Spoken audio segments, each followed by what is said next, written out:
और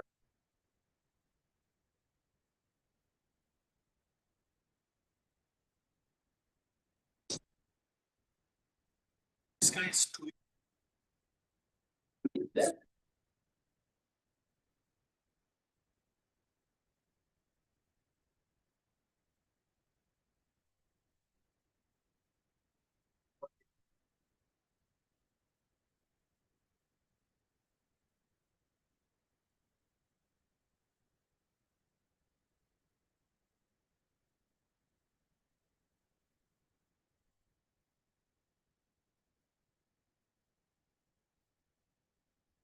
तो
Yeah.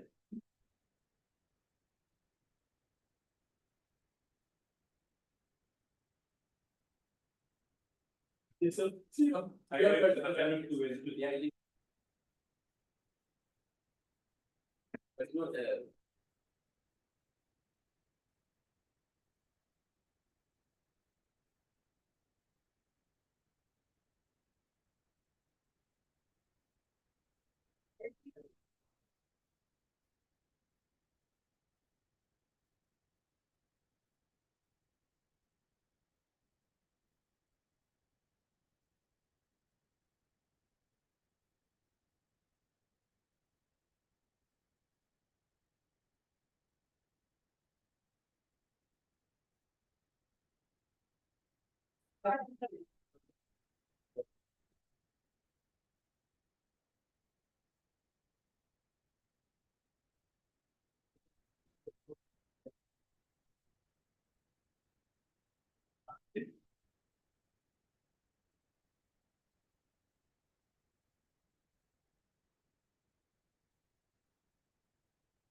yeah, yeah, actually, you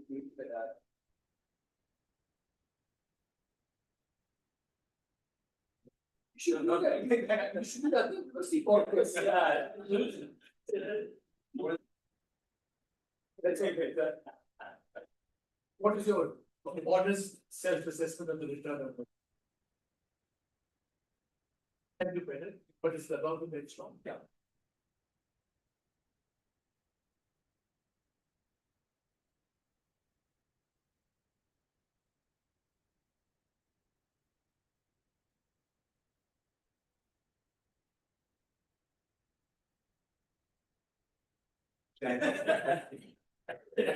Was it right? So I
yeah.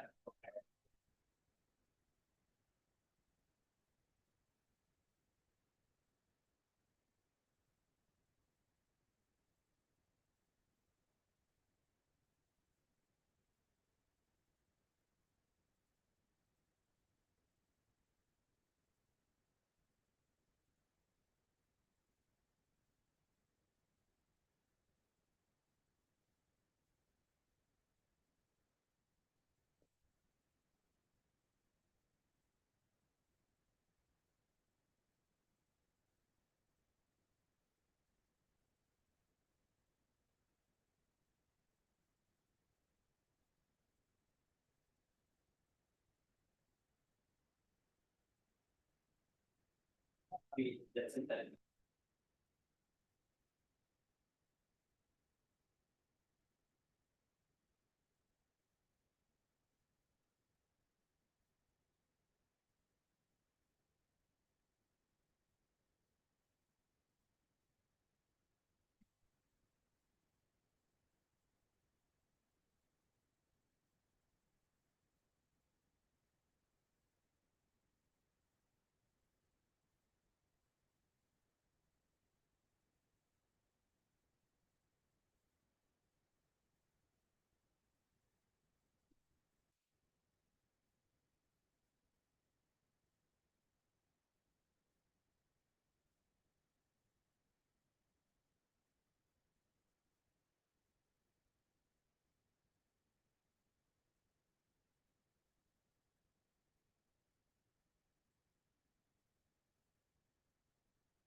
Any husband who says that what the one else happened.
Yes.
And now,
it- it-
Oh, and it's a camp and it's a-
Not as if only.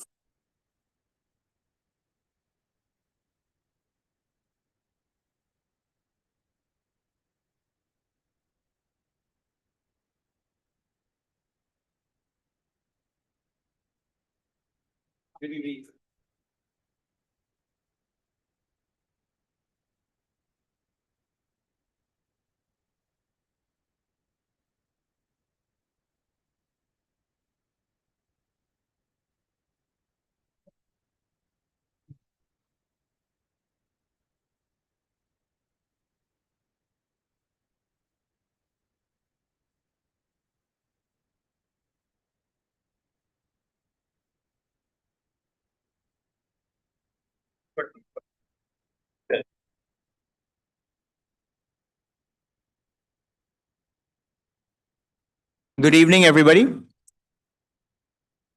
Um, my name is Nilanjan Sarkar. I am an associate professor.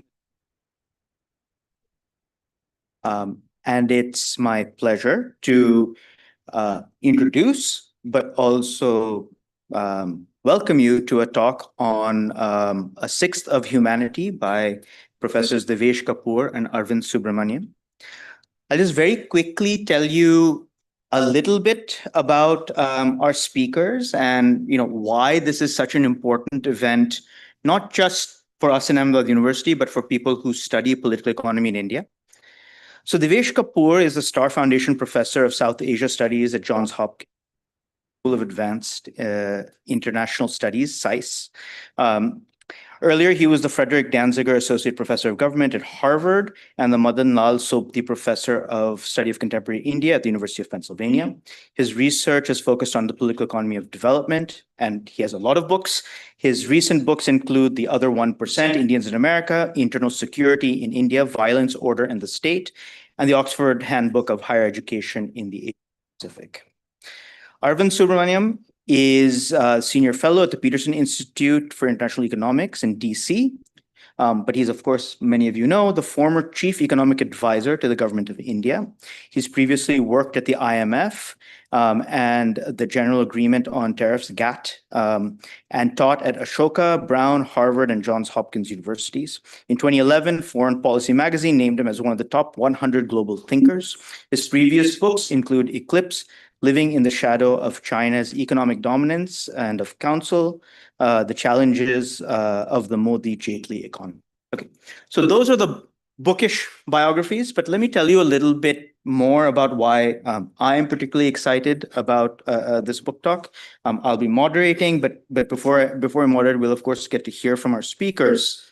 So two things. First is the intellectual contribution. So for those of us who have been working in this space, we know that what this book is in many ways is a culmination of decades of work on state capacity, how the state functions, on international economy, on challenges to growing the economy, on why the service sector is booming in India, but the manufacturing sector isn't. For those of us who teach in this field, who read in this field, who study in this field, of course, we've been reading both of these authors for a long time.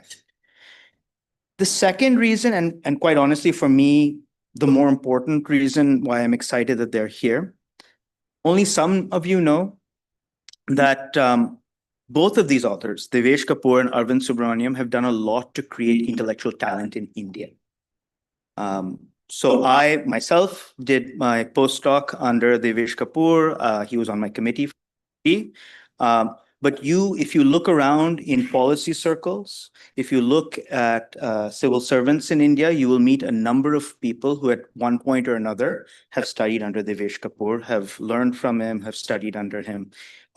His ability to teach people about Indian political economy and actually place them in the Indian ecosystem is extraordinary.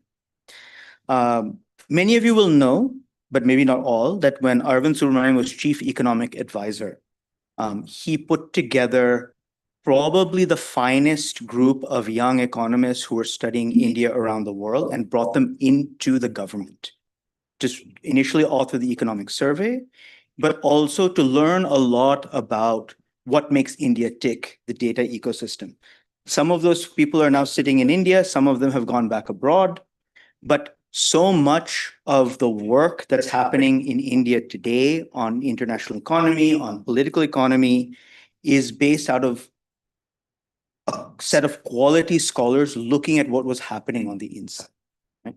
So the reason why I'm very, very excited about this book talk is that it's not just people who've been writing about India for a long time, but they're people who've been involved in India for decades and have been placing scholars and intellectuals here for decades.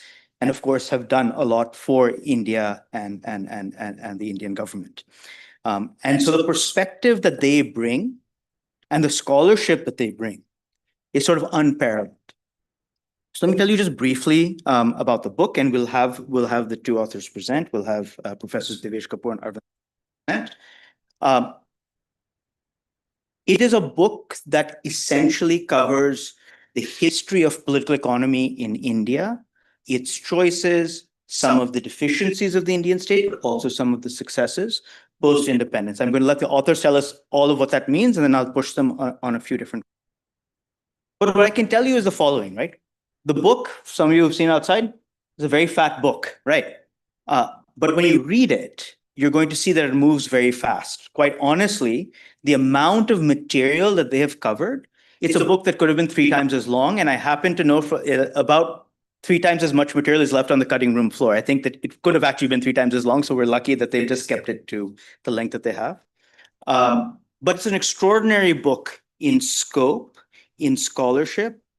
And I think you'll see in the presentation the kind of data that they've put together that's never been seen in India, right? So to be able to make the kinds of arguments that they're doing. So with that, I'm going to ask our two authors to come and do an initial presentation of the book. And then I'm going to sit and have a small conversation with them, and then I'll open up to questions to the audience. So Devesh Kapoor, and I think you'll come.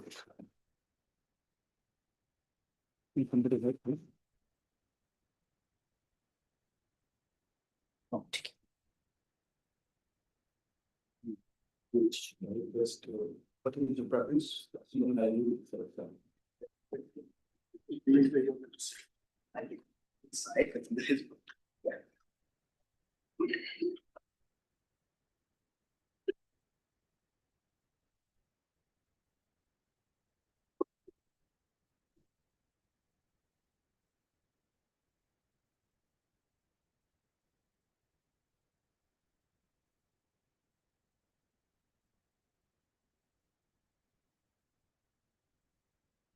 Thank you all for being here.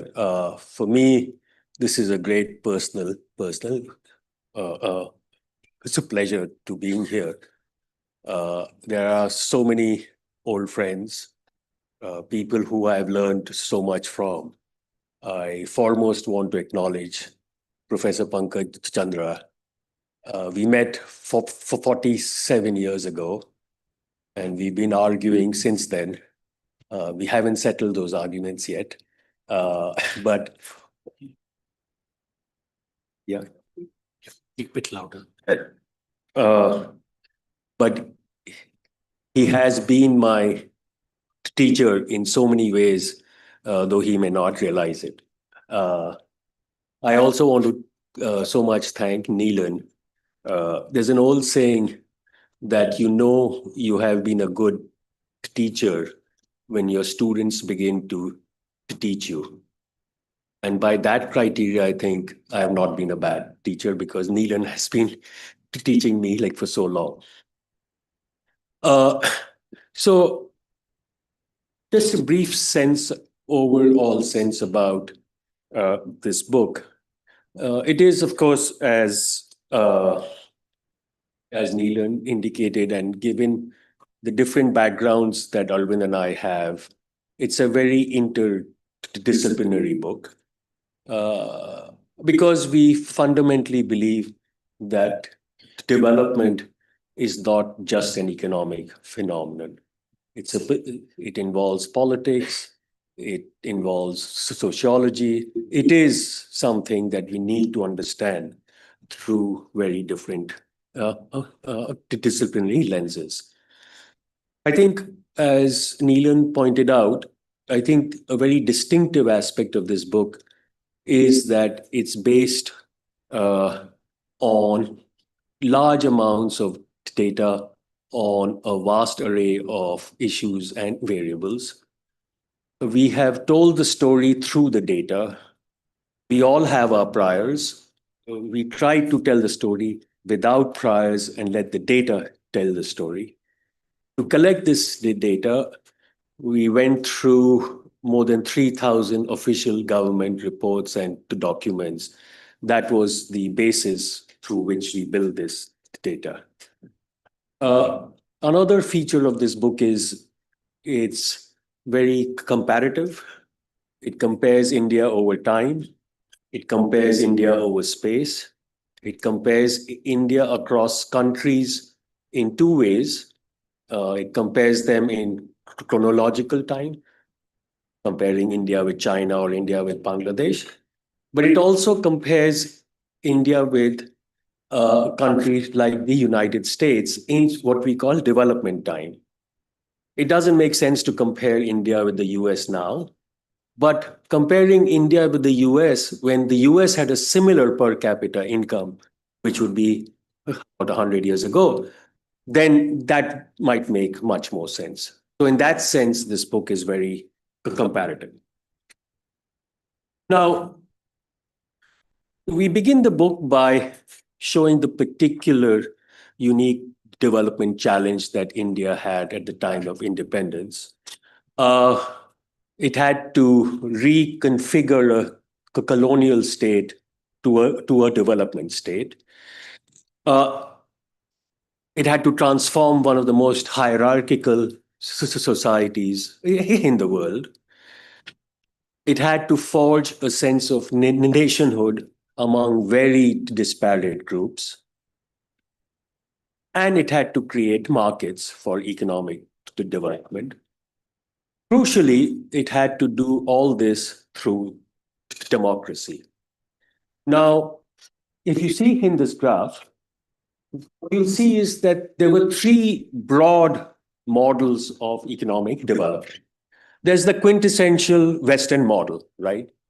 US, UK, the franchise expands as economic growth expands, as per capita incomes grow.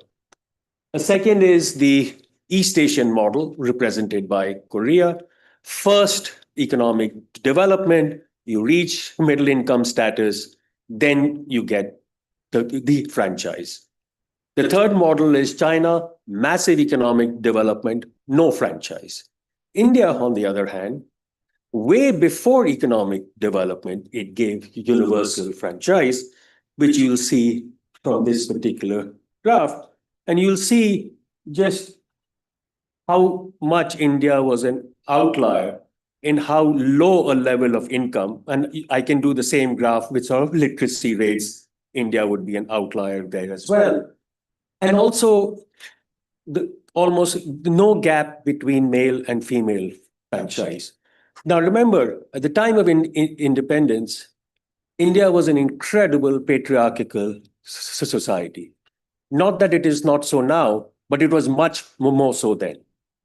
And yet, that decision to give universal franchise to everyone at the same time, at very low levels of income, was a very distinctive aspect of India's development story. And what the book tries to do is to understand what were the consequences of that momentous choice.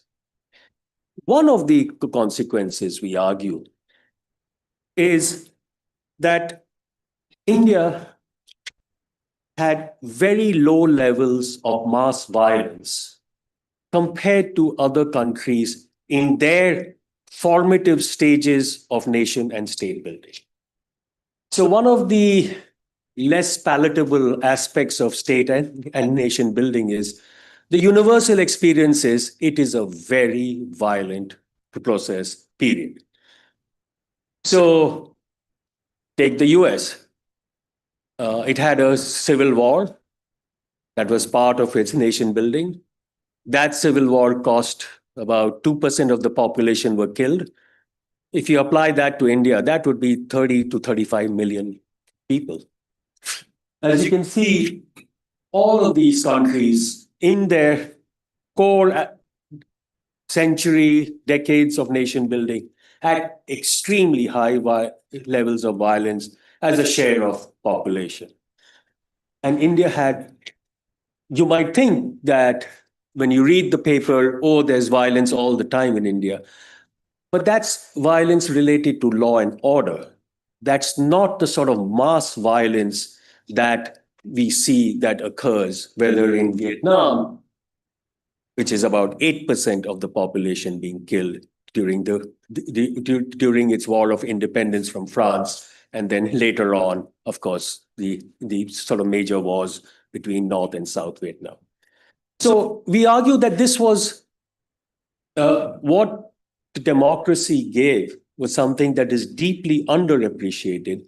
India avoided mass violence. It had macro political order. Democracy also brought sort of economic order in the following sense. For economists, a palpable way in which economic disorder manifests itself is in hyperinflation. Hyperinflation is a sure sign of disorder in an economy. When you compare India with a comparative set of the countries, what you see is that other than the time of the first oil shock in 1973, 1974, you see that peak right here. Other than that year, India has really avoided bouts of hyperinflation that countries from Mexico, Turkey, etc., Brazil have sort of endured. So these were two very strong positive implications of India's early political choices, and we argue and we try and show why that was the case. Now,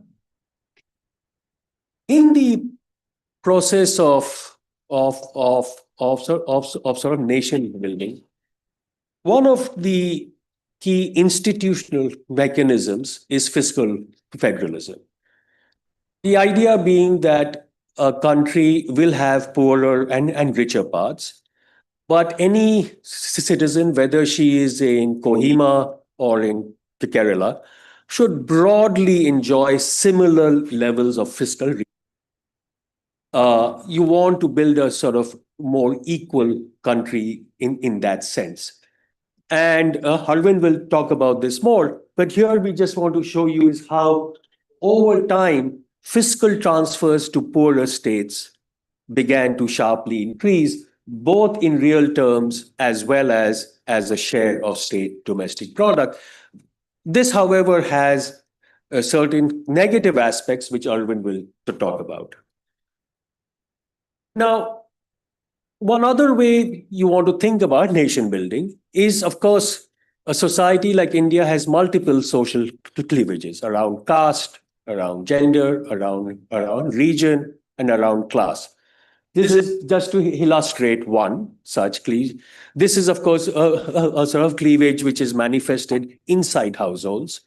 And if you just take the row on higher education, you'll see just the sharp sort of improvements that have taken place. But we also show how all these improvements are incomplete. Because, of course, these palpable improvements, we do not see commensurate improvements, for instance, in female labor force participation in the modern economy. And then the book tries to understand why there have been improvements on some dimensions, but much less so on other dimensions.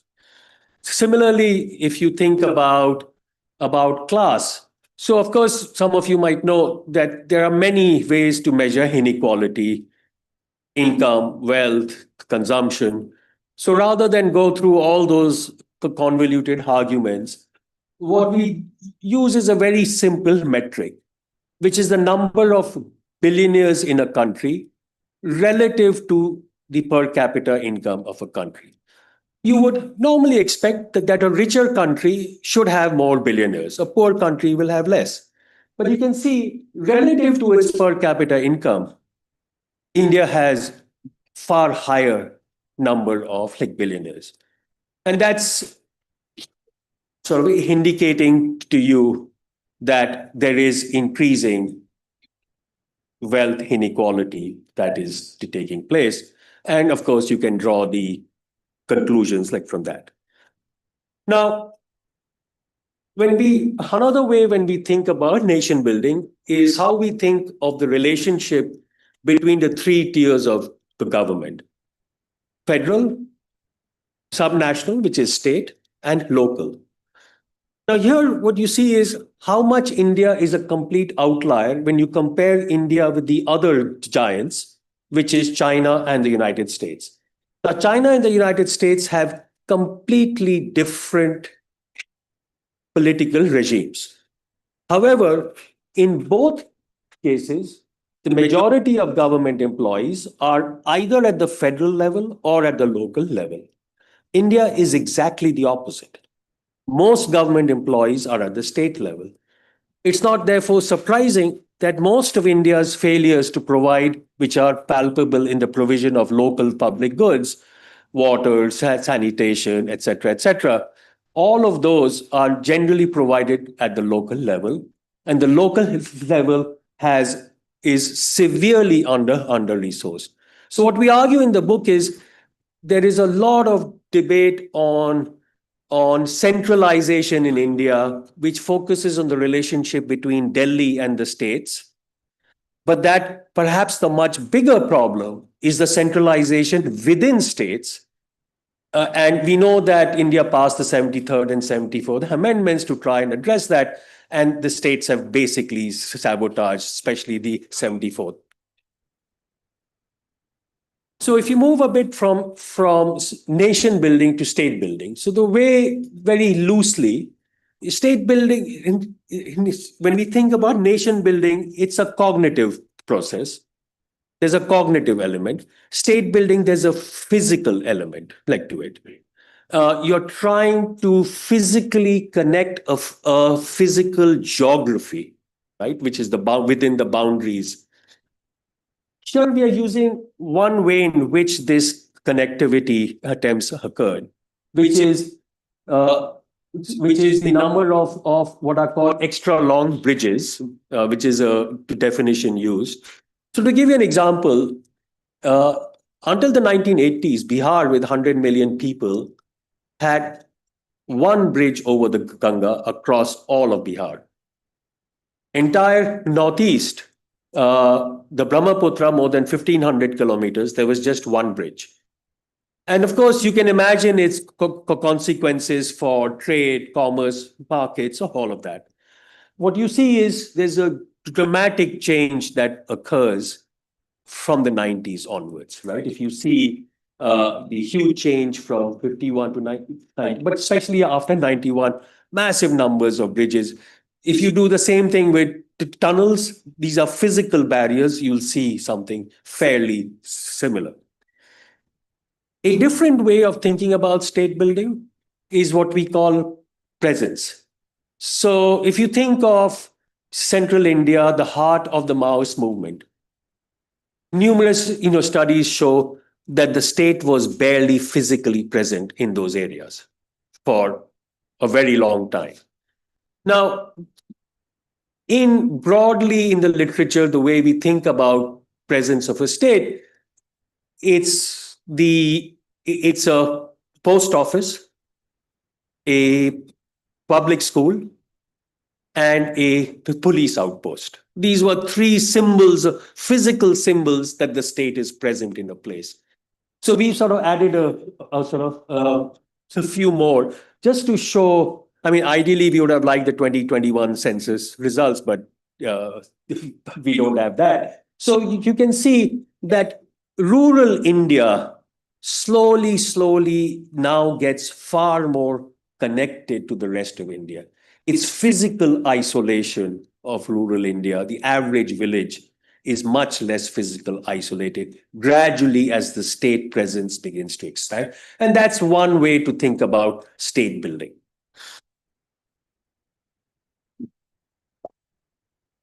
Now, in the book, one area that we particularly emphasize, and we argue that this is an area where you've seen some improvements, but it's the one area that India has done and continues to do not well, and that's on human capital. And we show that in a range of ways in which you think about human capital. So here you see, if you look at infant mortality, so the numbers which you see are India's percentile ranking. So at the time of independence, so the earliest period is not 1950s, the middle period is the 1980s, and the latest is 2010s. And you can see that actually in the so-called socialist period, 50s to the 80s, India's percentile ranking goes down. And then after that, it improves. But even then, it still is ranked, its percentile ranking is 63. But when you look at child stunting, it does even worse. And in fact, Bangladesh, which was much, much worse off in the early period, actually begins to do better than India. And one of the sort of issues which we examine is, why is it that India did better on some aspects of human development, but worse on some other aspects? I'll turn it over to Arvind. First of all, let me thank Neelan for that very kind introduction, especially, Devesh has been my guru on, learning. I've learned from him on how to mentor young people. So the reference you made, that was extremely touching, and thanks for that. And of course, in a similar vein, have to thank Pankaj.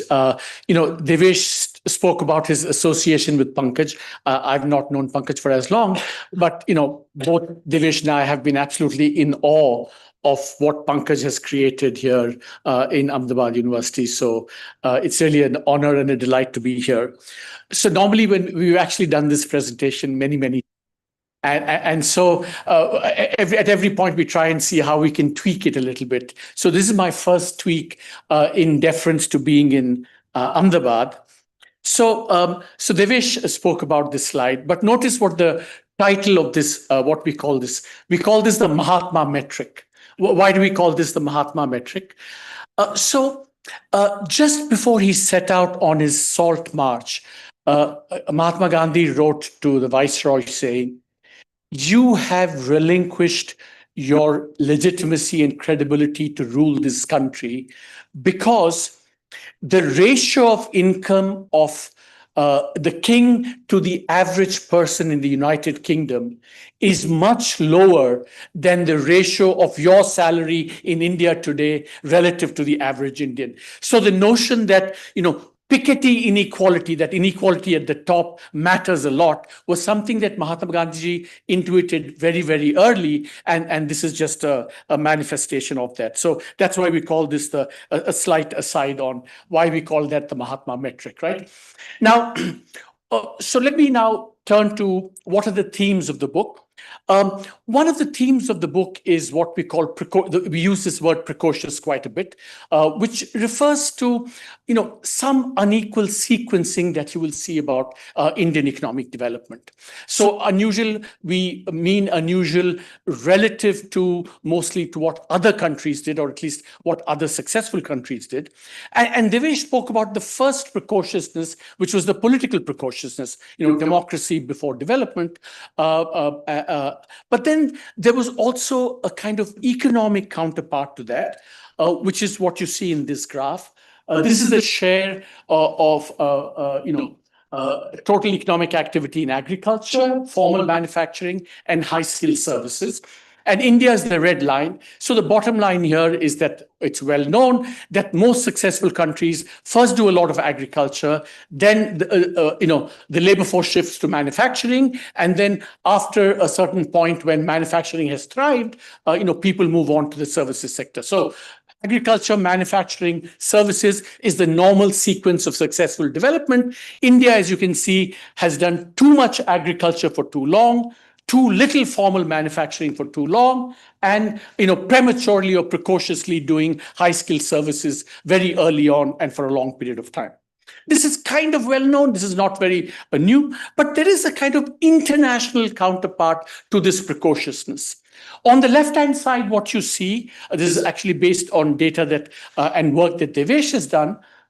It shows what this shows is what is the income of the average household, migrant household in the United States relative to the income of their counterpart back in India.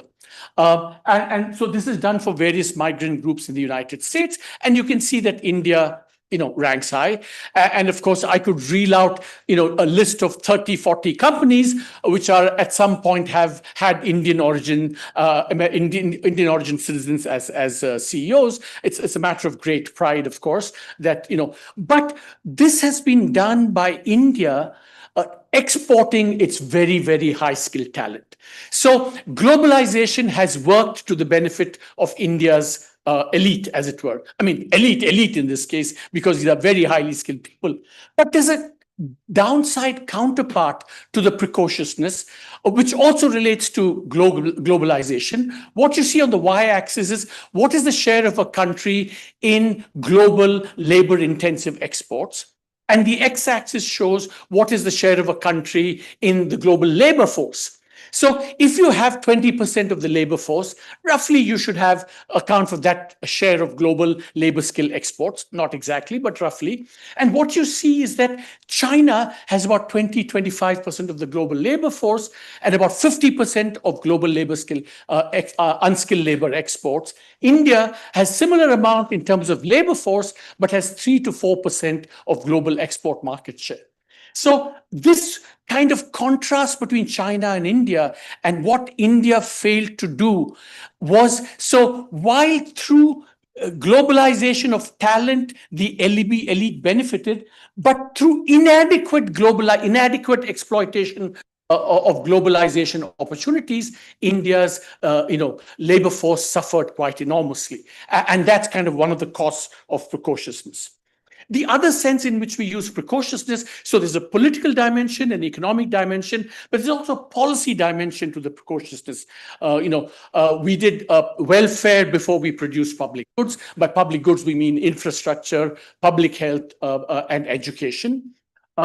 We did a reasonable amount of public investment in the early years, but they were all devoted to building factories rather than building infrastructure. That's the sense in which we did state capitalism for public infrastructure. And then it's well known we emphasized higher education over basic primary education and population control and disease control over sanitation and other forms of public health. So there are three senses in which we use the word precociousness. Then we speak about, in one of the chapters, this theme of my Bapism, which I will explain in just a moment. Essentially, my Bapism is what we call India's default ideology. It's not the ideology that's the monopoly of either the left or the right. It's not the ideology of welfarism or state capitalism, whatever. It's the ideology that's shared across political parties, across regions, basically the default ideology of society at large, which says that no matter what happens, we will turn to the state for refuge, succor, and intervention, and so on, which is odd because even if the state, despite the state failing its citizens again and again, the citizens turn to the state for remedy and hope and help and so on. Now, why do I invoke this? This is partly to invoke certain phenomena, for example. So for the first time, I think Devesh and we compiled data on public sector enterprise performance since 1970. And we do this for central public enterprises and state public enterprises. We calculate the returns that they obtained, and then we compare it with some benchmark return that they should have obtained, either the government borrowing rate or some basic prime lending rate that private borrowers get. And so we compare actual rates of return relative to these benchmarks. And what you find for central public sector enterprises, they remain low below the benchmark, except for a brief period in the 2000s. so they underperform. But when it comes to state public sector undertakings, and this we focus on the power sector because that's where the data are most rich, but we also show this for irrigation and transport, sure, returns are consistently negative. So one theme in the book is based on this. It applies to other sectors as well.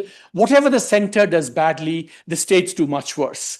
So when we always direct our critical fingers at New Delhi, we should be cognizant of the fact that we should be pointing fingers at many state capitals in many sectors. So it's not just true for public sector performance. It's true for the legislature. It's true for finance commissions. It's true for public service commissions. It's true for the judiciary. So it gives a sense of balance that we should also look at what's happening in a public sector in the states as well as in the center as well. So we quantify this and show what were the costs of this underperformance of these public sector enterprises. And we show that the total cost was somewhere between 1.25 and 2.5 percentage points of GDP every year for the last 50 years.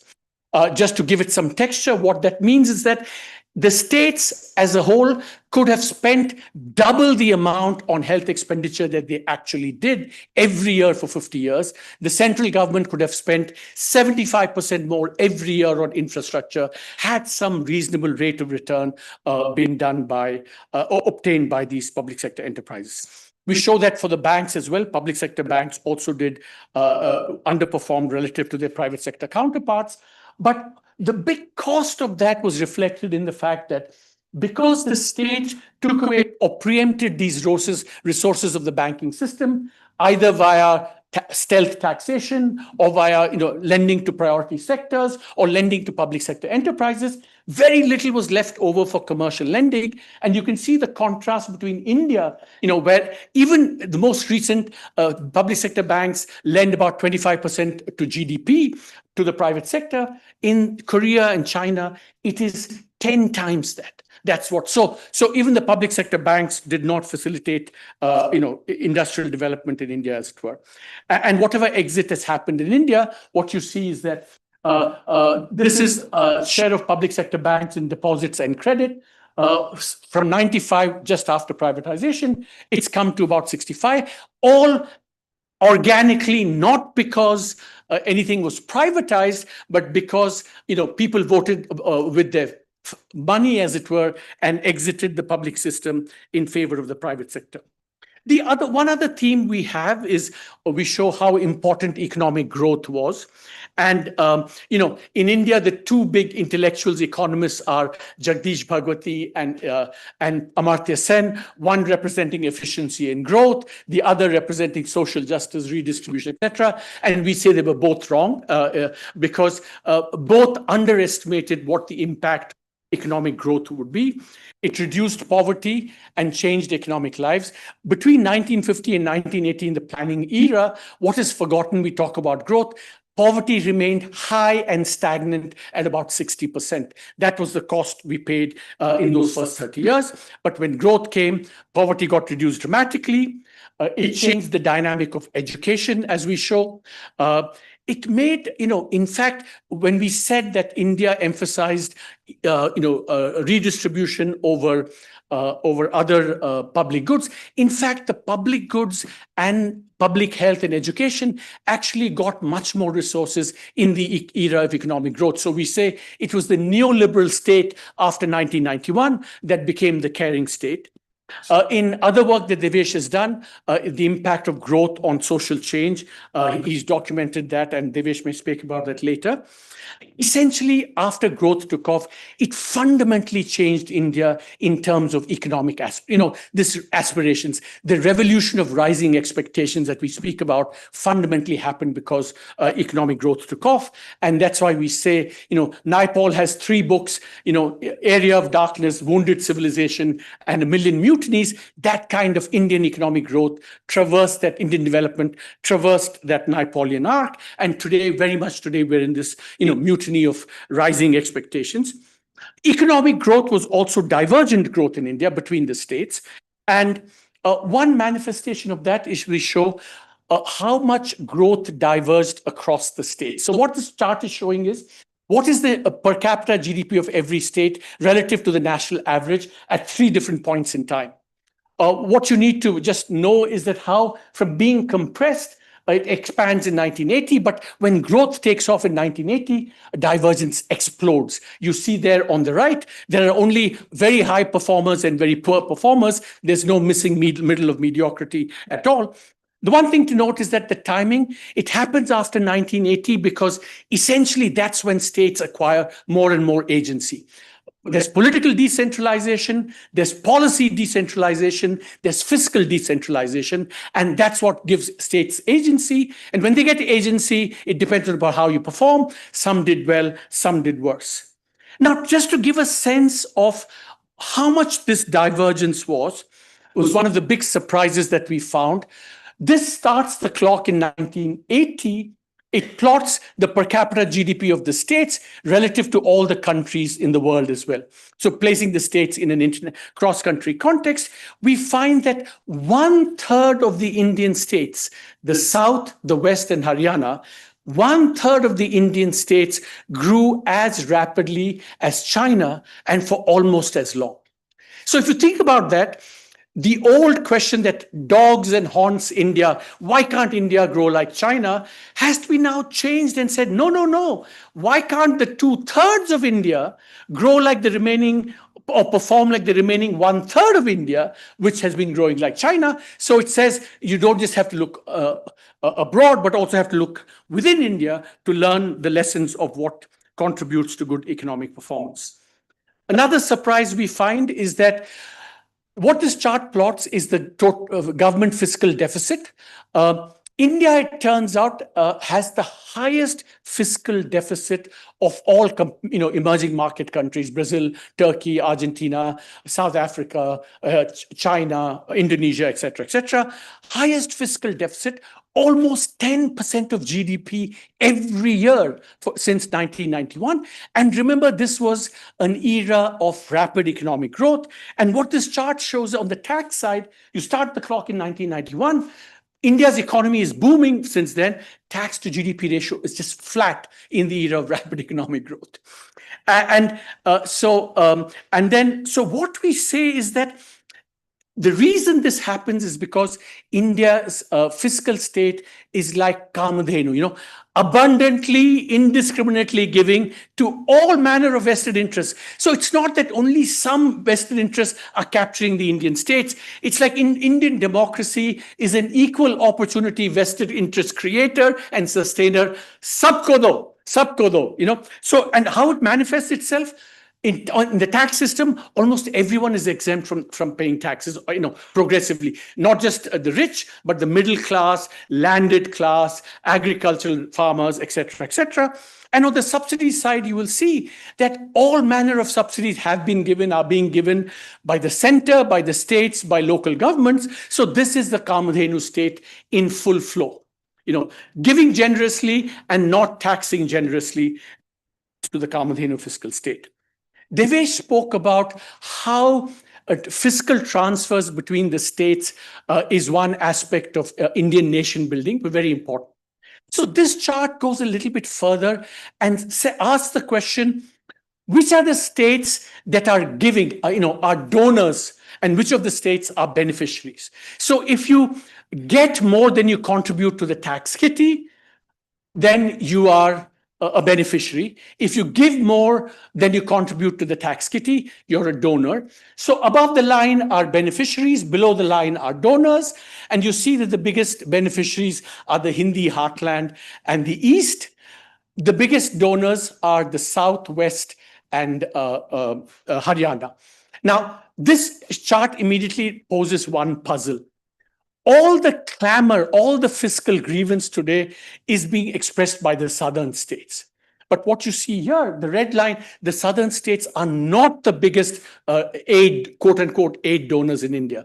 The biggest donors are the western states and Haryana. So it immediately should alert you to the fact that the grievance expressed by the southern states is much broader than just fiscal, because it may have to do with delimitation that's looming, which we'll talk about. or the fact that there's an cultural imposition of language, etc., or a deeper centralization by the party in power, which the southern states resent. The second thing to note about this is that, and Devesh showed that in his chart, that these transfers are rising and rising and rising. So the way to understand the grievance or some legitimacy to the grievance is that these transfers are rising and rising and rising. States don't mind making transfers, but there has to be sublimit. And moreover, these rising transfers are in the context of a particular kind of performance. All this money, more and more money, is going to the states that have consistently underperformed and being given by the states that have consistently overperformed. So the sense is that this whole mechanism has created perverse incentives for performance. And that's what underlies the grievance. I'm going to stop with these last two charts. What is the overall assessment? Devesh showed you a chart on some of these, human indicator performance. This chart just plots GDP per capita starting in 1950, ending in 2022. You see, again, the percentile ranking 79. First 30 years, India deteriorates to 85, i.e. from the 79th worst to the 85th worst. And then, despite rapid economic growth, we do make strides. We go from 85 to 66, but we have to remember today we're still number 66 in terms of per capita GDP. That means India may be a large country with a large amount of GDP, but it's still a fairly poor country. The average citizen is very poor. So we should keep any claims to Vishwaguru status in that perspective. The same thing happens on the human development indicator, deterioration in the first 30 years, improvement thereafter, but not enough improvement. We're still 69th worst in the world in terms of a broader human development index, which includes health and education. So Devesh and I conclude, what we conclude, this is in contrast to, we make this very strong commitment to not offering glib prescriptions, not offering glib assessments one way or the other. Our assessment is more kind of maybe textured and nuanced. The magic and paradox was the democracy that Devesh spoke about. The under-recognized achievement, how democracy helped us achieve nation building, state building, and also cooperative federalism between the center and the states. The delayed and partial success being on the economy, the durable disappointment being not just on the human development indicators, but also in creating a sense of fraternity and so on. We speak a lot about, which we can take up in the discussion. The abiding irony is that, democracy was like, liquid oxygen from that famous film. Oxygen is a liquid is a marne nahi deta, and or the other way around. Oxygen is a marne nahi deta, liquid is a jeene nahi deta. So democracy has this double-edged quality. And we end by saying that the looming tragedy is that all these wonderful achievements of India, unheralded, stability, strong institutions, democracy, nation building, those are under threat. And we should be really, really careful about not losing these great achievements. Thank you.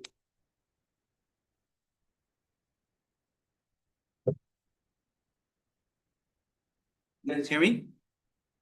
No, it's not on yet.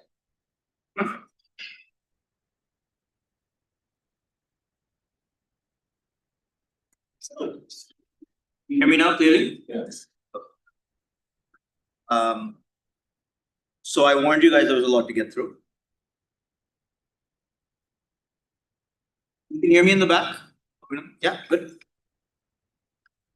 So, first of all, beyond all of the other extraordinary achievements, to be able to get through a summary of the is quite an. And you'll be generous, we took more than 30 minutes, I think. Actually 35 minutes, I think.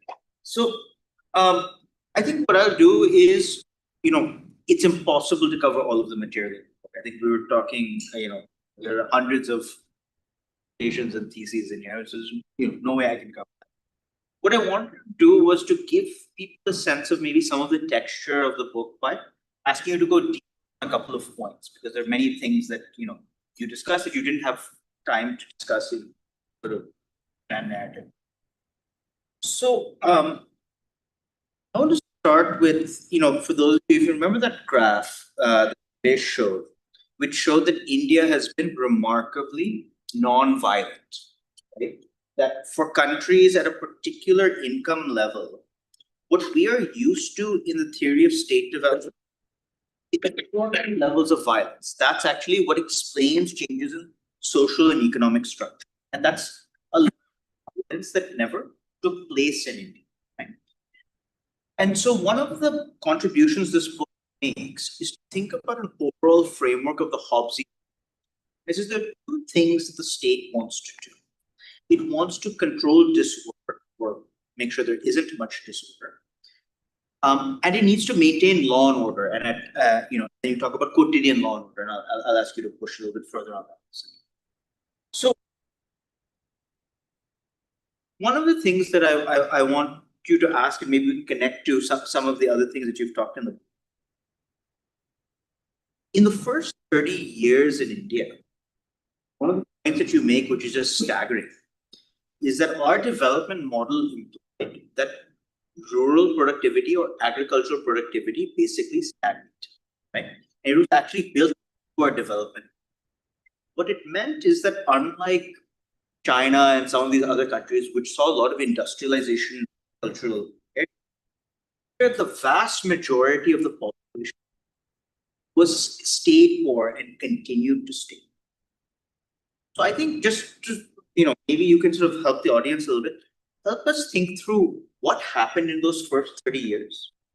One of the striking claims the book made that despite us, everybody, including me, teaching that import substitution was the model that India chose at independence, we don't really see import substitution in the 1980s.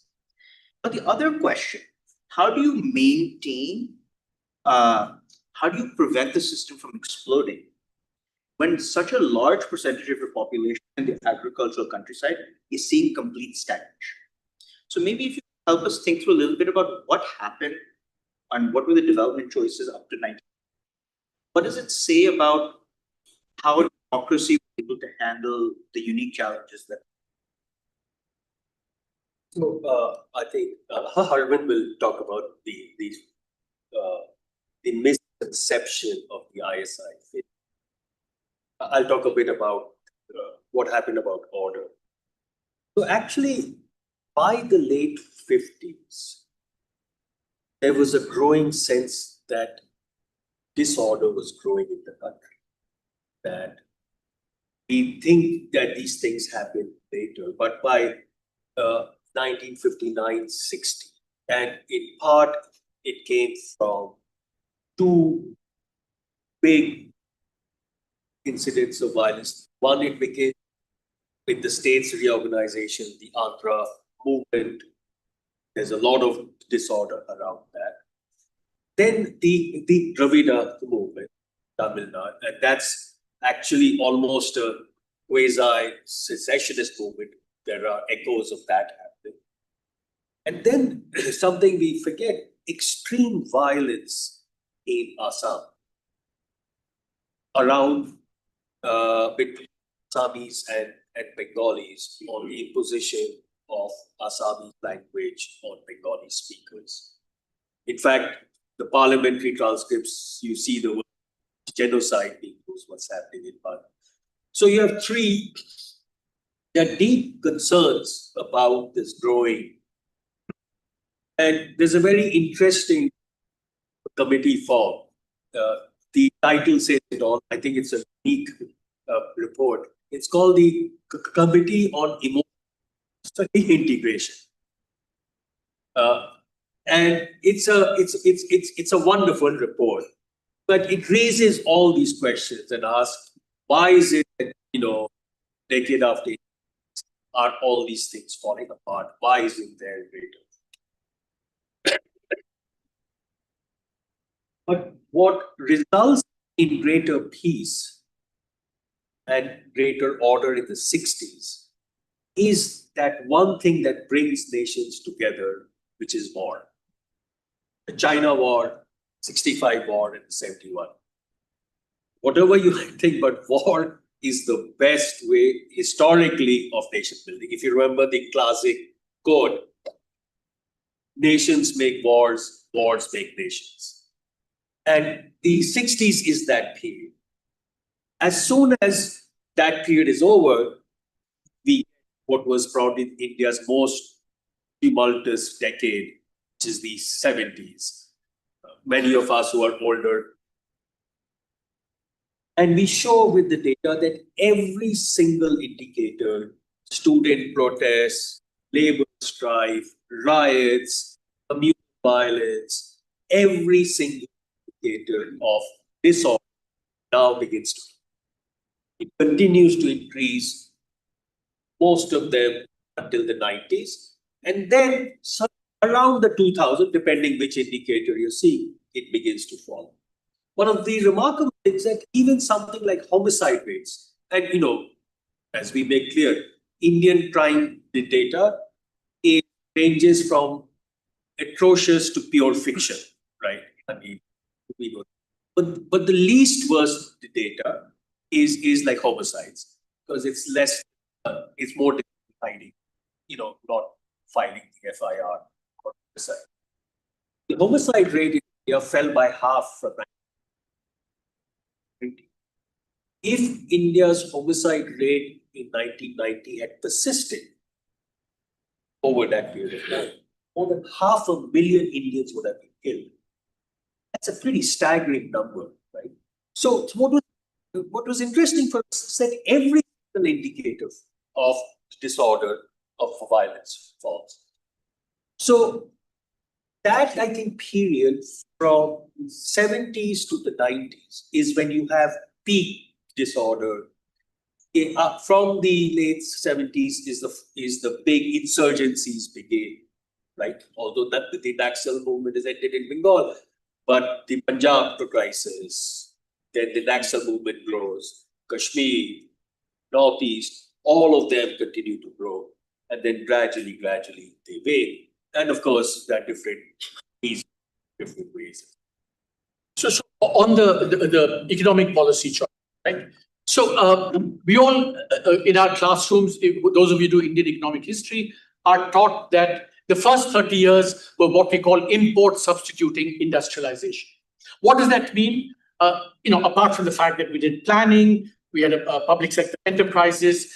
Import substitution means that you shut off foreign competition by erecting barriers to trade and FDI, so that you promote your domestic entrepreneurship, domestic industry. So the whole point of import substitution is to promote domestic. But what we did was we did the foreign protection, but we turned and stymied domestic private sector. So you were supposed to favor both the public and the private sector. You stymied the domestic private sector through a whole host of instruments, the most classic being industrial license. So therefore, if you look at, at any point in time, a market is supplied from abroad, foreign supplies, domestic private sector, domestic public sector, and domestic small scale sector. What you find is that you shut off efficient foreign supply through protectionism. You shut off efficient domestic supply because of the licensing. You promoted in domestic supply the public sector, and also inefficient small scale supply by all kinds of things. So this is in the first 30 years, efficient sources of supply were kept away, inefficient were thing, and that's what led to scarcity as opposed to import substitution. And that's how we characterize that. Now, the other side of this, we spoke about agriculture and so on, is that one of the things that, if you look at Indian agriculture and so on, is that especially, in the first 30 years, India, first 15 years, India didn't do. So then we had the crisis and so on. But certainly, if you look at how yields in India, both for rice and wheat, evolved relative to the East Asians, that we were way behind. Now, one of the things we say is that as part of the early choice, that we favored industrialization. So by definition, we were going to neglect agriculture, right? That was inherent to the strategy of industrialization, which had a lot of consequences. But one of the things we did try and do early on, made some attempts, was to do kind of land reform. right? Zamindari was abolished, but the deeper land reform that certainly, the Nehru and others, the Congress party wanted, was timed in part because Indian democracy and the Congress party were in hock to landed interests, especially at the state level. Because remember, land was a state subject, and therefore, beyond the abolition of zamindari, we failed in land reforms. And what the experience showed, those of you who've read Studwell's How Asia Works, that the agricultural land reform plus the agricultural productivity growth that happened in East Asia was key to actually industrialization there, because it produced the surpluses, which led to demand rising for low-skill manufacturing. In China, more famously, 78 agriculture took off, and the first phase of labor-intensive industrialization happened as a consequence of rural demand, rural incomes rising, and that labor-intensive manufacturing. In China, the FDI comes later, but the first thing is very much so that productivity growth early on, and we argue that that was one of the reasons why, amongst many others, which we track in the book, why industrialization, and especially labor-intensive industrialization, did not take off. Just to add to that, William, to be fair, and this is one of the assessments that Arvind pointed about the abiding irony of democracy. No democracy has achieved successful reform, period. All land reform has occurred either in revolutionary or under military rule, or as is the case of Korea, Japan, Taiwan, because of American occupation. It has never. So when you chose the democracy as your, and all the benefits brought, we showed that there were also costs. And one of the costs was. I just want to read out something, just to illustrate what Devesh said about the tracking of the violence over time. We quote someone saying, looking in 2000, Robin Jeffrey reflected that few people contemplating Indira Gandhi's funeral in 1984 would have predicted that 10 years later, India would remain unity, but the Soviet Union would be a memory. I just to sort of close the point on this. So one of the interesting by one of India's largest garment manufacturers, I think it ties to a lot of. So we talked about the early years. You say, okay, India prioritized small scale manufacturing in textiles and so on and so forth. After liberalization, we still see that our factories are not as big as they should be. And this ties to a larger question about the Hobbesian state. So maybe you can explain a little bit about what that story is. So shall I do that? Yeah.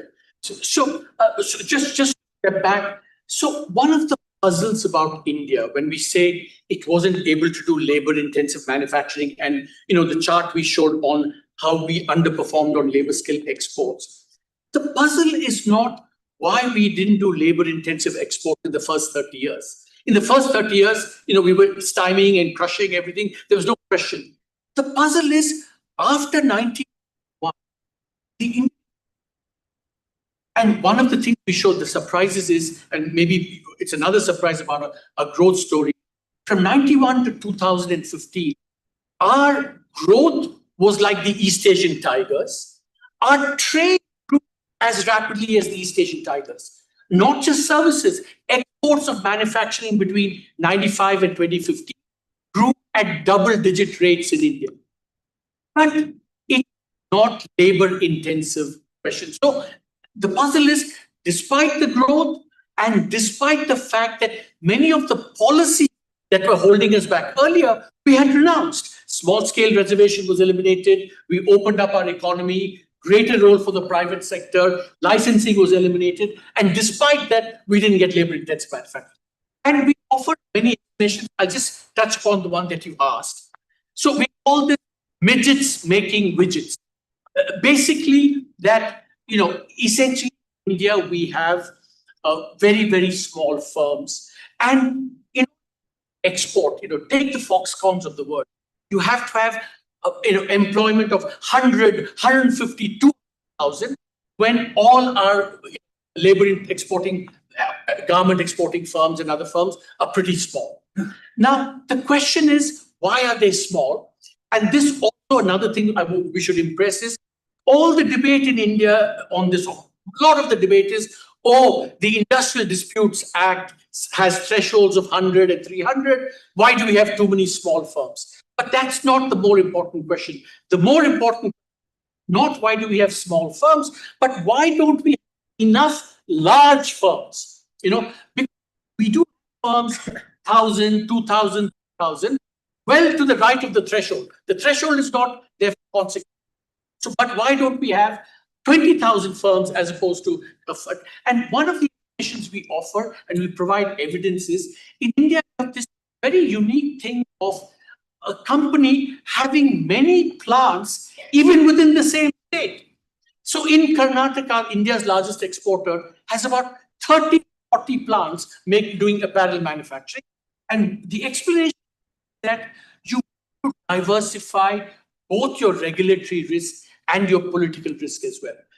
If one big plant, something happens, the risks for the firm are much worse. And that's why you diversify. It's costly, but it's the appropriate response if you're worried about risk. So we talk about that as another reason why our firms remain small and therefore why we haven't been competitive in these labor-intensive sectors. But to add to that, just what Arvind said, take the comparison of West Bengal with Bangladesh. It's a nice, what we call a natural experiment. It was the same sort of cultural zones, so to speak. At the time of independence, East Pakistan had virtually no industry. West Bengal was number one state if the Bombay presidency, if you split into Maharashtra. And so why is it that Bangladesh becomes such a big garment exporter and West Bengal is just nowhere, right? And so we go through a fair number of things, Why is it that for the left, labor-intensive manufacturing was never a priority? No, you care about labor, but not about labor-intensive. Which is weird given other lefts. Right? So, and you sort of show, right? And in West Bengal, clearly labor issue did matter. It's also the case that in the case of garments, that a key, as the garment sector shifted from cotton to polyester, India, to protect the largest manufacturer of polyester based in this state, meant that the downstream prices were higher. Electricity prices, and Arvind has shown in India's manufacturing sector, are twice as high because you subsidize households and agriculture. So there were a range of other roadblocks that somehow or the other manufacturing labor has never been a priority, no matter which political party, what political regime. And that's the fascinating part. So just to add one, see, Devesh mentioned about why is it that left governments don't focus on labor-intensive manufacturing. But the other thing is that left governments should also care about gender, promotion and reducing. And we know from all the evidence historically that labor-intensive manufacturing is female-intensive manufacturing. In any factory in India that you go to, I visited, the Foxconn plant in just outside Chennai, for example. 80% of the labor force is female, women. That's the electronics. Oh, sorry, Foxconn. Sorry, electronics, but it's also true in apparel. It's 80%. Sorry, I meant to think. And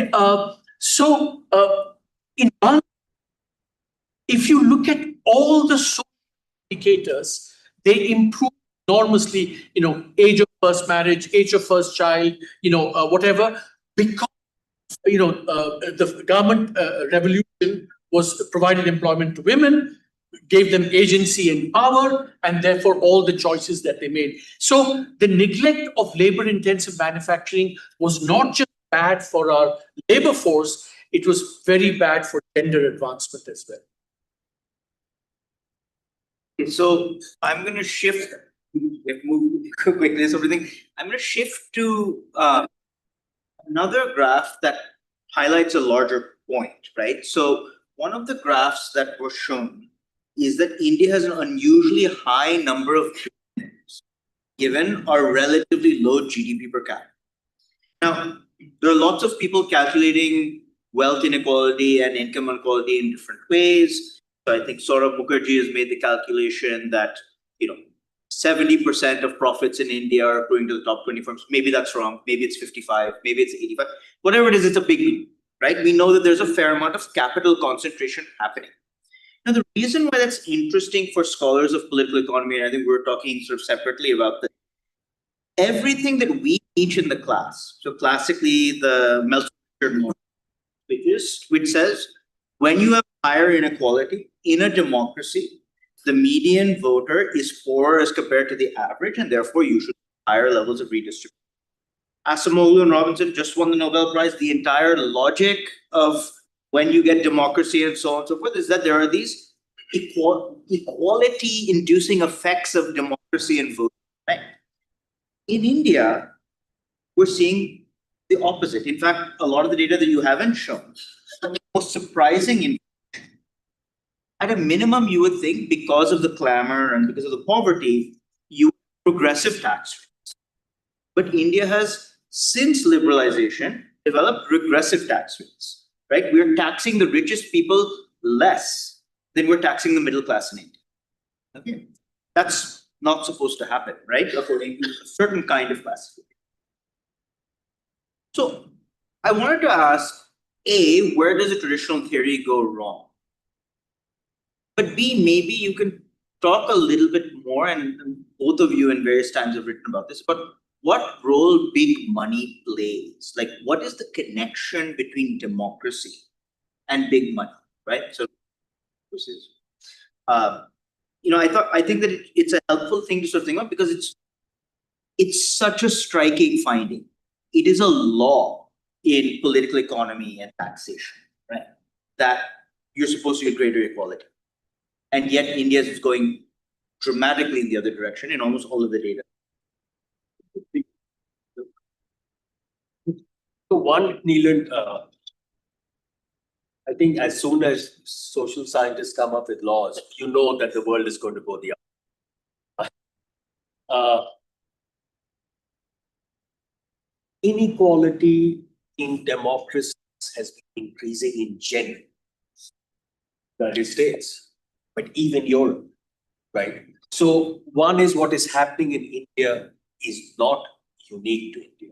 India is part of a broader global of increased inequality. Very few have seen a decline. And there are a variety of explanations in literature, whether there are increasing returns to skill, whether the advent of network systems like the internet, etc., means that a network economy will always result in greater concentration. So, and on the role of GPTs, the general purpose technologies like railways, for instance. So we know that the first big, huge concentration of wealth occurs in the US. The railways are rolled out because it's a classic network technology, right? So one is it technology? Is it returns to skill because of more rapid technology? So that's one set of explanations. The second is that capital is much more mobile in today's world. Labor is not. So capital has much more bargaining power because you don't do it, it'll just move to somewhere else.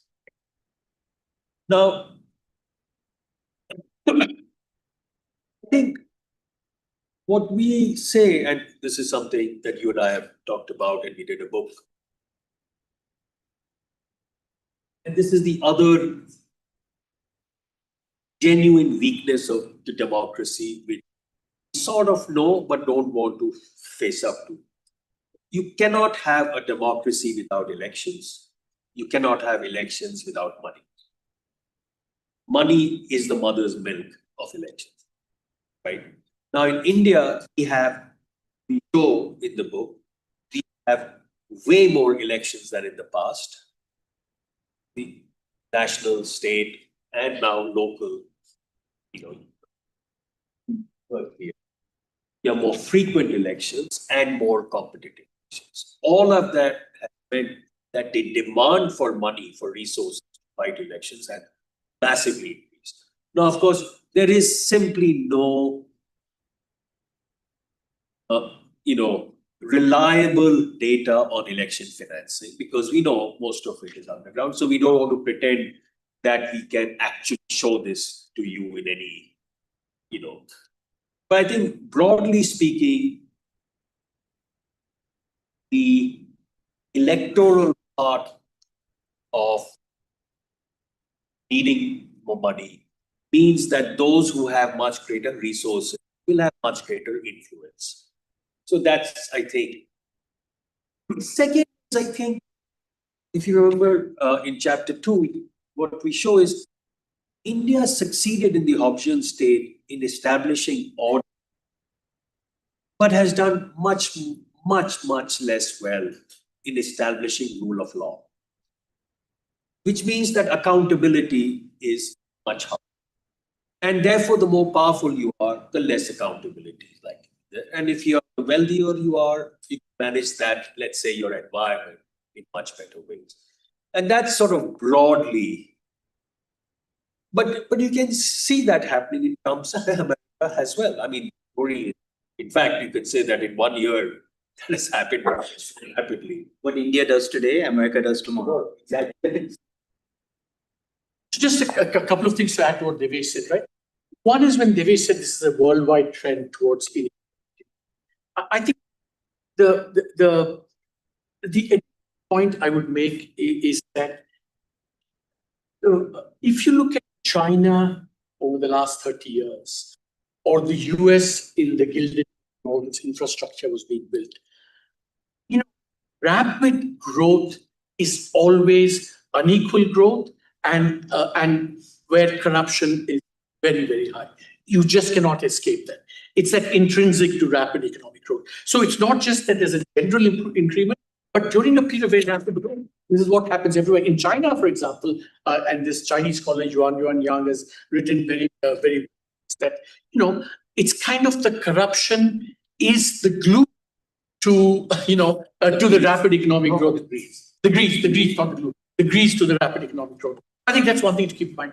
But the second, push a little bit on, does democracy redistribute power? And we were talking about this, something that struck me, and Devesh also added. So if you look at the expenditure subsidies that we have, show the price subsidies, right?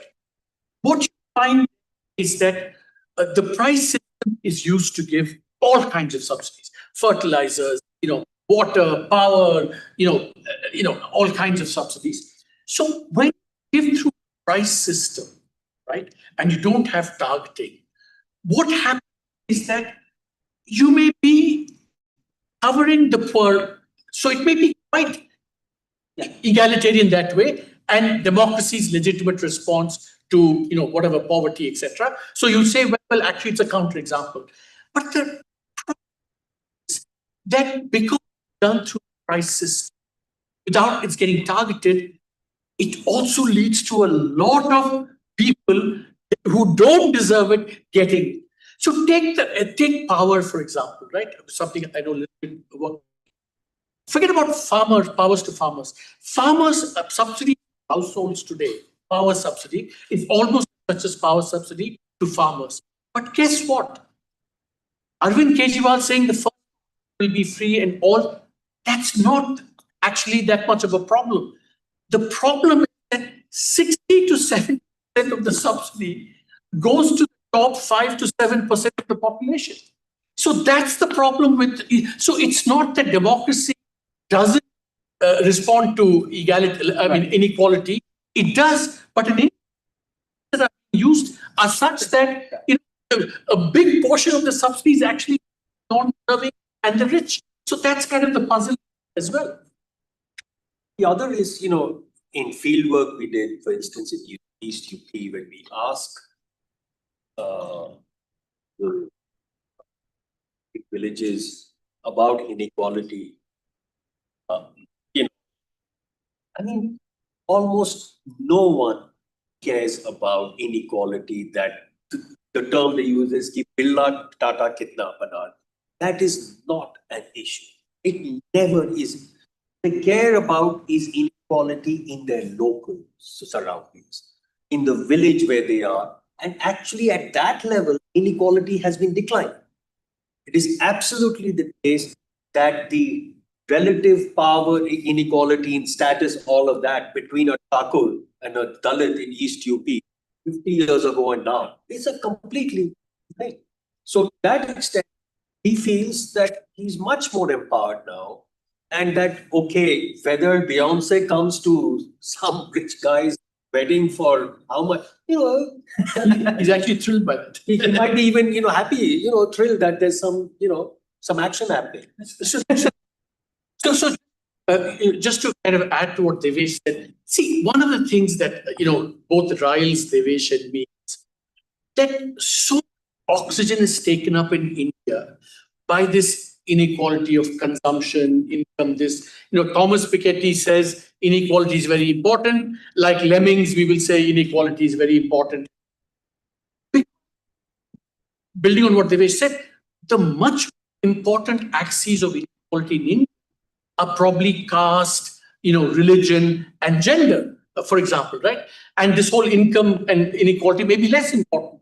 And there we spend a fair amount of time in the book showing how inequality has evolved on a range of indicators along these axes. And one of the fine, which I think is, maybe important and maybe well known or not, we don't know. But if you have a range of indicators, not all indicators, but broad range, what you find is that, especially over the last 30, 40 years, if you do it by groups, both caste and religion, you find, let's say the upper castes are the frontier, right, to which everyone wants to converge. You find that the OBCs have made the most progress towards convergence. The Dalits, a little also convergent, but less than the OBC. The two groups that have actually converged the least are the scheduled tribes of Central India and the Muslims. And this is that maybe, or in other words, to say that let's not just look at, the inequality of Piketty and let's look at, other axes of inequalities. So I'm going to open it up to questions. I have many more questions. And I think one that I will try to sort of bring to it is, had you written this book 30 or 40 years ago, we would think, okay, the engine of economic growth is the West, Maharashtra, Gujarat. You can see it in the graph.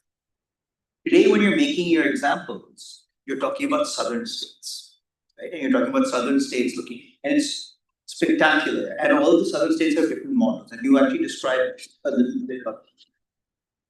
I'll ask you to, reserve answers on that for a second, but just to say that there are positive stories and there are things that we can learn from some of the states, and even states like Gujarat and Maharashtra, which once we thought were going to be by far the most successful states. Today, we're seeing some of the southern states catch up and learn from each other. Okay, I'm going to open it up to the audience. Any questions out there? Well, Time to. I think we've overloaded them with this. And there you go. please, white shirt. What are the mechanisms? You should introduce yourself at least, who you are. And So my name is Abhiraj. I'm a second year Bachelor's of Science in Management student here. My question is, what are the mechanisms for decentralizing power from the state government to the local governments? Because that seems to be the biggest gap compared to other countries. Take a few questions. Yeah, let's take a couple of questions, and then so this is about sort of how the state. Back here. There's one back there, yeah. Yeah, so I'm Srijan. I'm a fourth year economics student. So my question is, just allow me like a minute or two to just formulate my question. So as an economic student, so I felt that, as I can speak for most economic students, that we knew about say 60-70% of the graphs here, of the tables, of the convergent states and all.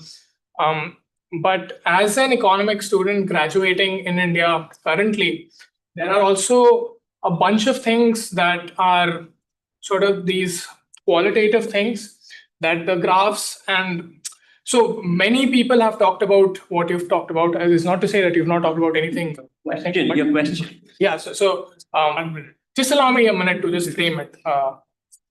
So when I go out, I think this points to a point of corruption as the grease of growth. I have a big problem with this view because, like, as the so I've spoken to many business owners. Dad is a business owner, and we have like he's told me about dealing with the government extensively and the problems with the government. And so I can't give an example; it will be too long. Your question. What's your question? Don't give a comment. Give your question. Yeah, sorry. So like I have like a. Do you really think that corruption is not one of the biggest problems of the Indian economy, because it's deeply connected to things about power, it's deeply connected to things about caste, it's deeply connected to things about can't formulate it very well. Sorry. Okay, that's okay. Because it's not just one of the things that are independent of the others, you know, like it manifests itself in so many different ways. Like today, if I want to, I've heard so many stories that today, if I want to do a business, it disincentivizes me from even starting a business, because I've heard terrible things from my dad or from other people who are business owners about like rampant corruption in almost every sector of the society that you can imagine. Right. So I mean, there's a sort of question about the extent. But let's take one more question, and then we'll. The hand back here. The hand on your right. Sorry, I can't see the lights, please. Good evening, sir. My name is Atman. I teach economics at St. Xavier's College. I have two questions. One is, can we solve the problem of this structural issue of less manufacturing share in GDP by giving more autonomy to Panchayati Raj institutions and urban local bodies? And in that sense, we can improve the labor-intensive industries. And second is related to inequality, that you just said that social inequality or gender inequality is more important than economic inequality. But when we see the larger picture, these two, the various kinds of inequalities are interconnected. So how do we see this? That means because of the higher income inequality, we have higher gender inequality or social inequality, or how these things are interconnected with each other.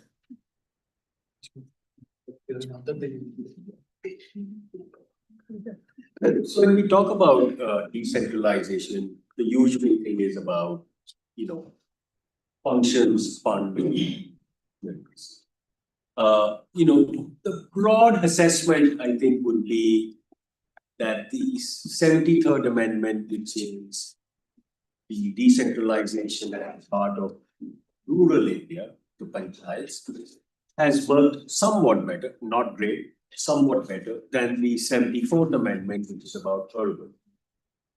And that's fundamentally because no state politician wants to give up their power over cities, because that's where wealth is. And that's where the rent-seeking opportunities are the greatest. I mean, one should add that decentralization is never a panacea. Nothing is a panacea. And one of the greatest weaknesses we see in urban governance is that there is an incredible lack of capability. Even something simple like a town plan or a manager, overall. And there's a range of things, people come in as an IAS officer and becomes 2 years. Any city vision, you need some 5-6 years of length to see some of these projects through and so on.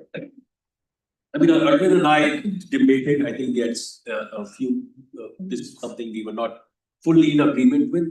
The book was becoming too big, so we had to curtail this. But my own assessment would be that going forward, India's growth story will be much weaker if it doesn't get its urban story right, or at least better than it has been. Because cities are the engines of modern growth.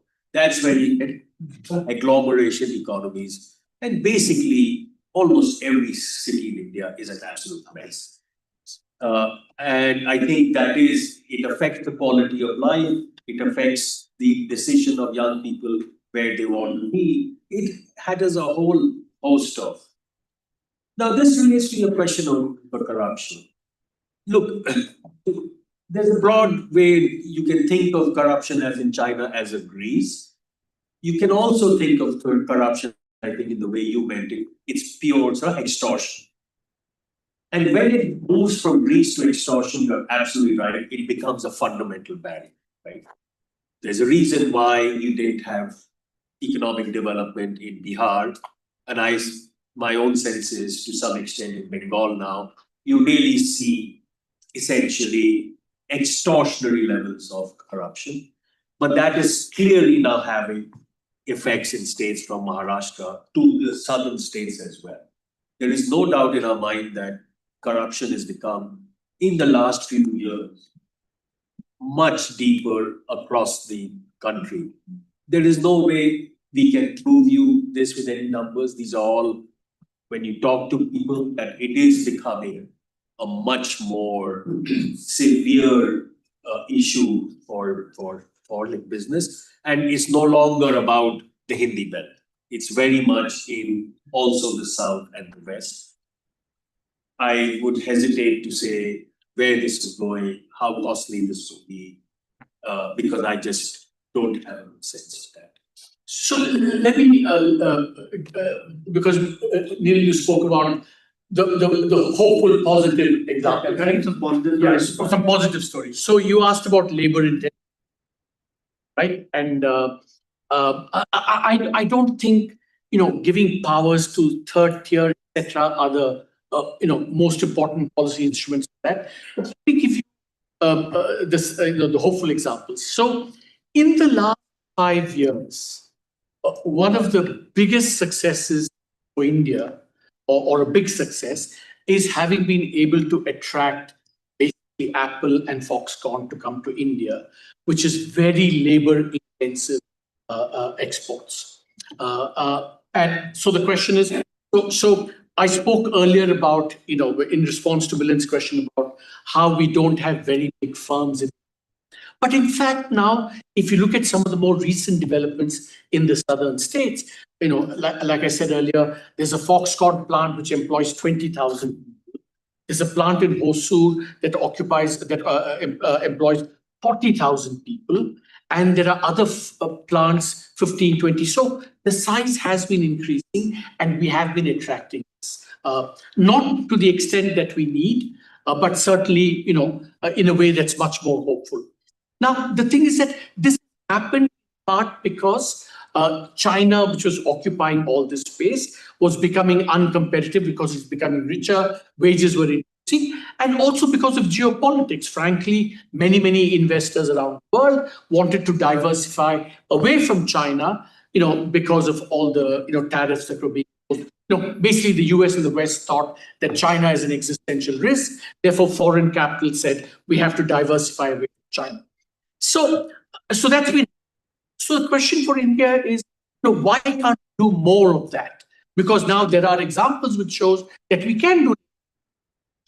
And so we'll build on these examples. And I'll just end with one statistic that China, at its peak, let's say, had 50% of global labor-intensive manufacturing. We have 3%. We will never have that 3%. Will never go to 20% in India because the world is changing, all these things are happening. But based on this Apple success, why can't we take our share from 3 to 10 or 12%? That would itself represent a huge addition to to low skill employment opportunities in India, and that's something we should not give up on. Of course, the recent Trump tariffs have again undermined that to some extent, but we have to find our way through that, and we must not give up on, because now we have successes within India which we can build upon. Can I just add? So I think just going back to the urban story, what we sort of say is that, look, one way that we've seen a competitive element in attracting, in trying to attract so investment, etc., is the competition among states, right? And that competitive dynamic, whatever, vibrant Gujarat summit, some Andhra thing, and, Tamil Nadu will do its thing. Basically, each is like a beauty parade, and they each sort of say, we have all this to attract that. But I think if we have further competition, not just between states, but between big,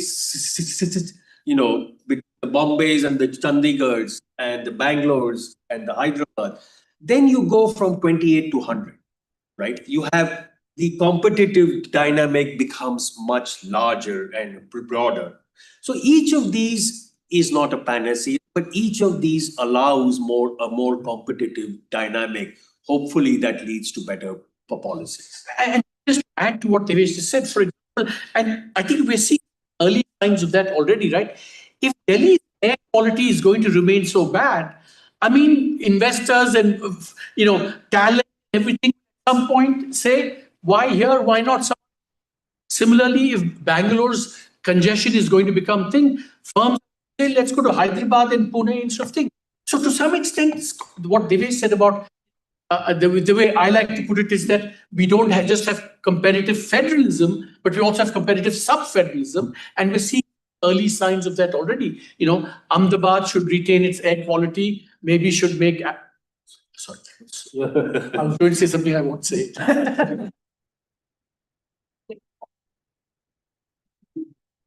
I'll have to figure out what exactly. Okay, maybe just a couple more questions, and then we'll close it, because we have. Oh wow! Okay, now we have lots of hands up. Okay, one up on the left here. Okay, why don't you go ahead and start? Hi everyone. Am I audible? Louder, please. Hi, I'm Fiza. I'm in my final year studying operations management. It's an honor being here.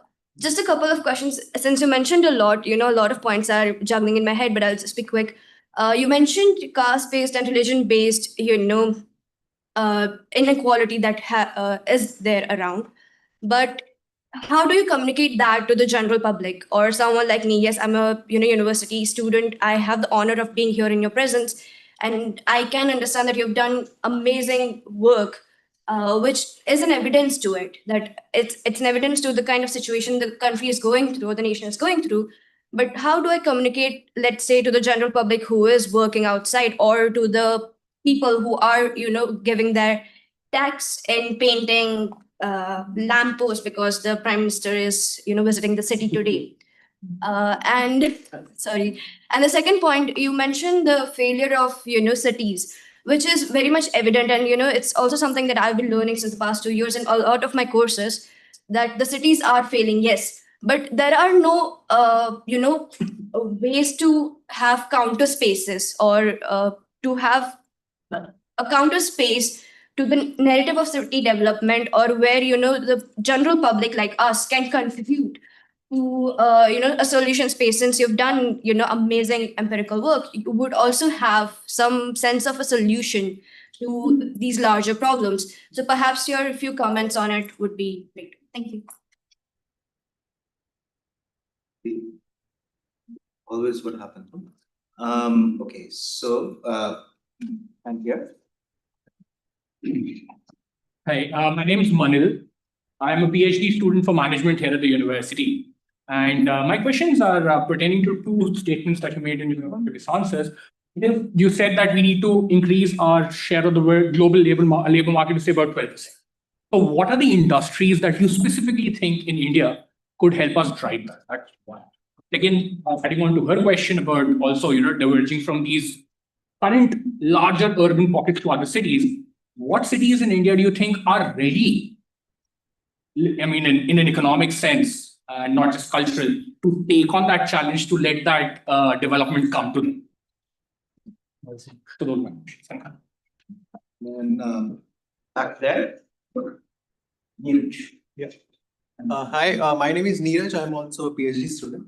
So my question is, when we make certain claims that certain states are performing better than other states, or certain nations have better indicators of performance than other nations, then where do we place extraction or mining, where there's a flow of resources from one thing to another or one country to another? And I'm asking this in the context of central India, let's say where the Rajasthan Electricity Board gives contract to Adani to mine Hasde forests in Chhattisgarh, and hence people who live on those forests will become poorer, and whereas Rajasthan will have better performance indicators in terms of electrification or the provision of electricity. So how do we locate or place extraction, because it has the resources flow from one state to another or one nation to another? So you mentioned how in a democracy. Introduce yourself. I'm Kaveen. I'm a third year BBA student. You mentioned how in a democracy we spend a lot of money on elections. So the whole idea the government is pushing that there should be only one election for all states at a time. Do you think that's a step in the positive direction for the people, or is that not? That's quite a variety of questions.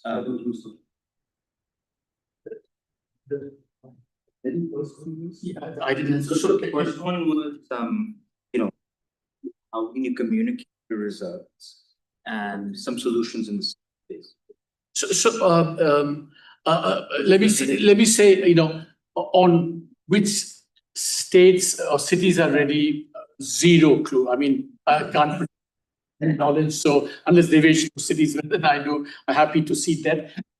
So I'll respond to one general question that was raised, which is a question that's been raised, on many of the book events that we've done, is why don't we prescribe solutions? All these, we've done a lot of backward, we need to prescribe solutions. In the last chapter of the book, we very consciously say that we are not going to provide solutions to India for a number of reasons. One is, first and foremost, what needs to be done is not a big, many major changes that have to happen. We know, if, for example, give more power to the third tier, state should give more power, as Devesh has been saying for many years. We know, get rid of the power subsidy for rich. We know the fertilizer subsidy is very damaging. We know, and we go through a list of what needs to be done. So there's nothing really have to say, because the challenge is now one of implementation, how this can be done, what is the politics, how do you manage the politics to get better implementation. So the other reason why we don't give a prescription is also because when we look back on the history of India over 75 years, most of the change has come, one, because India has had crises.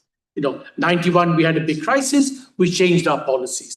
66, we had a crisis, we promoted agriculture and the Green Revolution. So crises are a big agent of change. We can't come and say, have a crisis in order to have reform. The second way changes happen is through technology, like most famously the telecommunications sector. And we've had this, right? And again, we can't say, bring in technology, because that happens to some extent exogenously. The third way a lot of changes happen is through economic growth itself. And then prescription is, get growth, but then someone ask and say, well, how do you get growth? And we're back to the drawing board as well. So for all these, we do have one prescription. The one prescription we give in the book is do no harm. And what do we mean by that? It's the Hippocratic Oath, do no harm. And we mean it in a specific sense for India in that we've had, as Devesh was describing earlier on, so many unheralded successes, the social stability. So if you the region or the world, how many have had so much instability or have been broken up because of instability. Sudan, former Soviet Union, Pakistan, Ethiopia, Yugoslavia, and in the region, Nepal, you see Sri Lanka, Pakistan, Bangladesh, so much instability. So we had a lot of these achievements, social stability, nation building, democracy, very relation between the center and the state. We should not squander or throw away these achievements. And that's the sense in which we should do no harm, because whatever the challenges for the future, we need essential ingredients to overcome those challenges.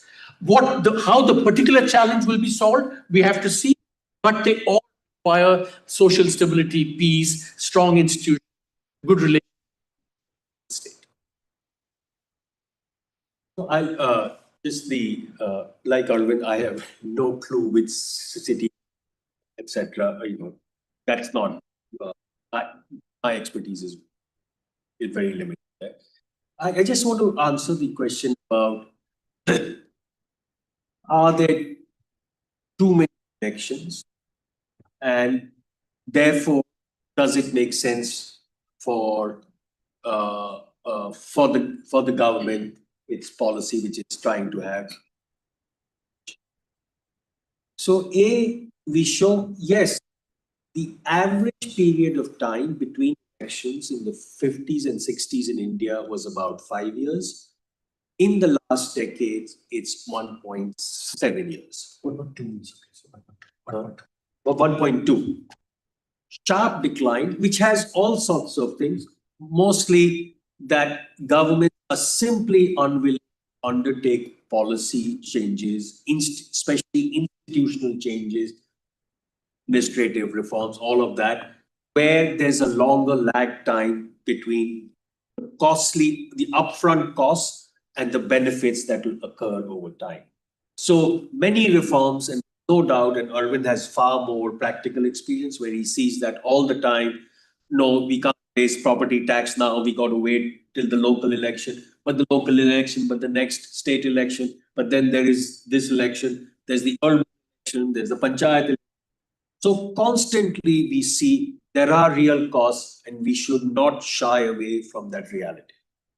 However, there is the other side, which is that each election at a different level of government is a little bit of a check on the.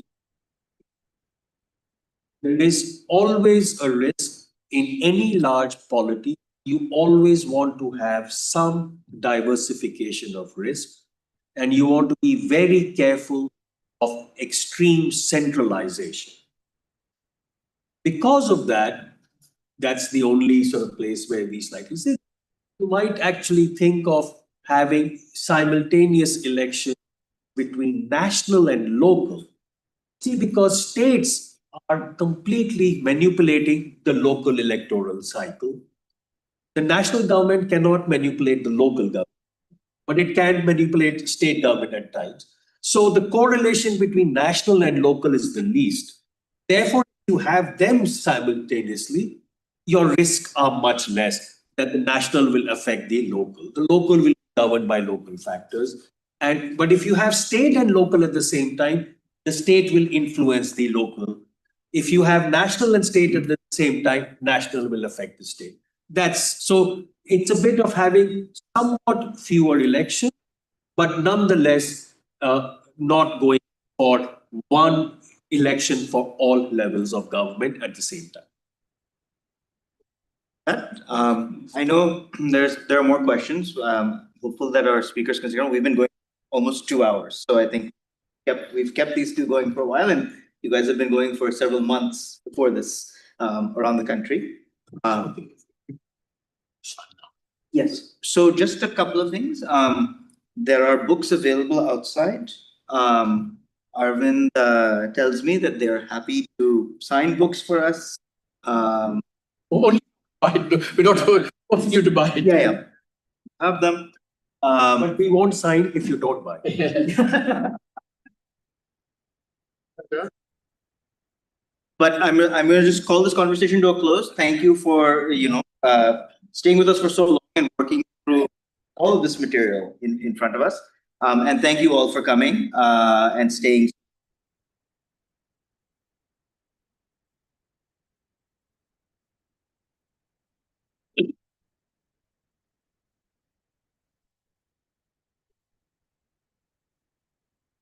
Also, can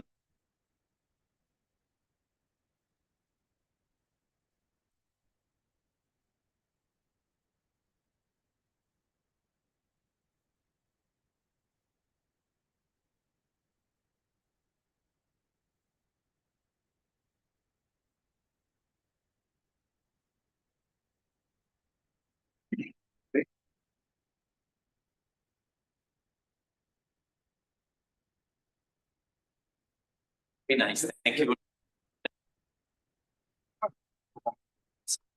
Any